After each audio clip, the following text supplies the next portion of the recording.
Photography is all about capturing light. A camera captures light that enters through the lens using a sensor to digitize the information and create a photograph. This video will look at one of the camera's key functions, aperture. The aperture is the hole at the front of the camera where the light enters. Digital SLR cameras have a whole range of features, lenses and accessories to change and optimize the light that goes into the camera. The vast array of dials and settings you get on a good camera can be quite daunting at first.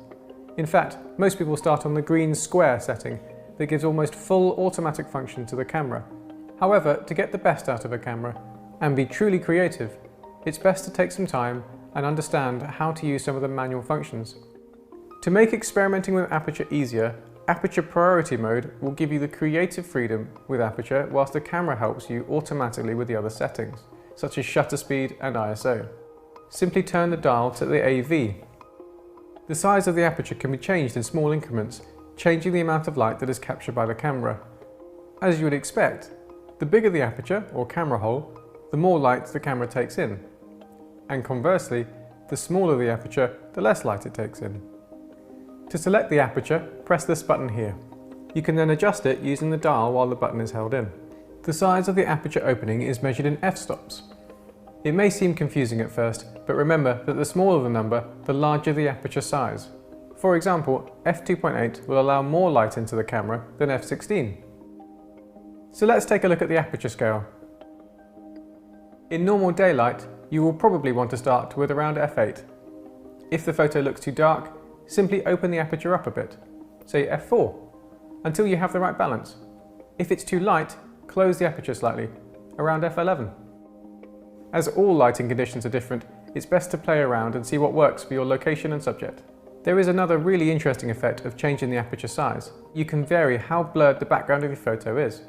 The wider the aperture, that's low f numbers, the more blurred the background will be.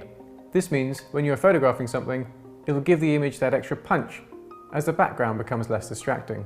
As with all good photos, take some time to think about what you want your photo to look like and adjust the camera settings accordingly. To switch your camera to manual mode, simply turn the dial to M. You'll also need to change your ISO to manual, as by default that's set to automatic. If you need help on this, check out our other video on ISO. In certain scenarios, you may want to capture an image with a wide aperture to ensure a blurred background when the lighting outside is bright, for example using f2.8. To compensate for more light being let into the camera, you will need to have a faster shutter speed. For example, on a very bright day, 1/1000th of a second might be a good starting point. There are three fundamental factors that are important for every photographer to understand, all of which affect the amount of light that goes into the camera and how the camera performs. These are 1. The aperture, 2. The ISO number, and 3. The shutter speed. They all work in tandem with each other and are therefore often referred to as the exposure triangle. You will find separate videos available for the ISO number and shutter speed in more detail, and we recommend you take a look at these.